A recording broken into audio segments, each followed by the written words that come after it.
আজকে chicken roll করে দেখাচ্ছি। এখানে আমি পরোটা ভেজে নিয়েছি, চিকেন কষিয়ে নিয়েছি, এখানে ডিম আছে, এখানে শসা, পেঁয়াজ, টমেটো সস।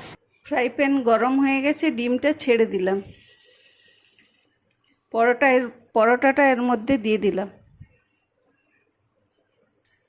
এর মধ্যে উল্টিয়ে দিচ্ছি। এরকম করে আমি সবগুলো ভেজে নিচ্ছি। ফার্স্টে আমি এর মধ্যে শসা দিলাম, পেঁয়াজ দিলাম, চিকেনটা দিলাম,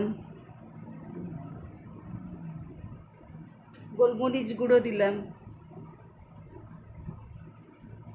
বিট নুন দিলাম, এর মধ্যে সস দিয়ে দিলাম। আমি মুড়তে পারছি না, তোমাদের দাদা মুড়ে দিচ্ছে।